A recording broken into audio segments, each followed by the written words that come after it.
পানামনগর নারায়ণগঞ্জ জেলার সোনারগাঁতে অবস্থিত একটি ঐতিহ্যবাহী প্রাচীন শহর। বড়নগর, খাসনগর, পানামনগর, প্রাচীন সোনারগাঁর এই তিন নগরের মধ্যে পানাম ছিল সবচেয়ে আকর্ষণীয়।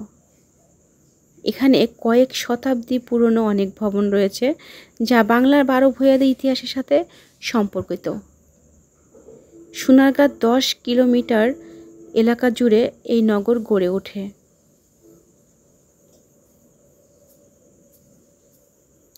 সোনারগাঁর লোক ও কারুশিল্প জাদুঘর থেকে উত্তর দিকে হাঁটা পথে পৌঁছানো যায় অর্ধচন্দ্রাকৃতি পানাম পুলে।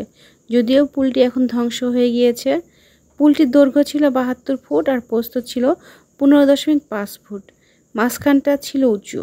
এই পুল পেরিয়ে পানামনগর এবং নগরীর চিরে চলে যাওয়া যায় পানাম সড়কে। আর সড়কের দুপাশে সারি সারি আবাসিক একতলা এবং দ্বিতল বাড়িতে ভরপুর পানামনগর।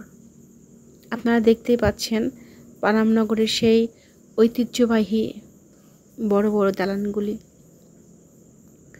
যখন এই দালানগুলি নির্মাণ করা হয় কতটা সুন্দরে ভরপুর ছিল, আমি সেটা মনে করার চেষ্টা করছি যে কতটা জৌলুস ছিল এই জায়গাগুলিতে, কতটা রমরমা ছিল।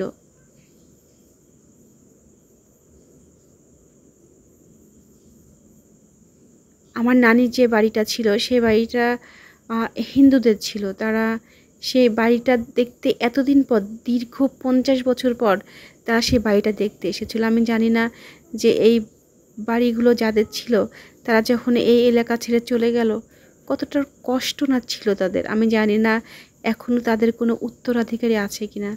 যদি থেকে থাকে তাহলে যখন তাদের মনে ইচ্ছা হয় দেখতে আসে, তাদের মনের মধ্যে কেমন অনুভূতি হয় সেটা আসলে আমি নিজে বোঝার চেষ্টা করছি।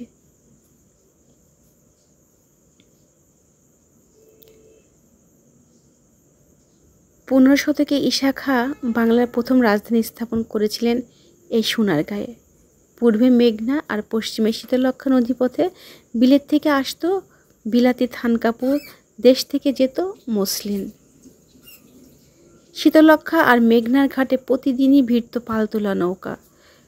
কি সুন্দর অপরূপ তাহলে সেই দৃশ্যগুলি। পালতোলা নৌকা, চারিদিকে সুন্দর থরে থরে সাজানো এই বিশাল বিশাল বিল্ডিংগুলো, এই যেন অন্যরকম একটা সুন্দর একটা ঐতিহাসিক পরিবেশ।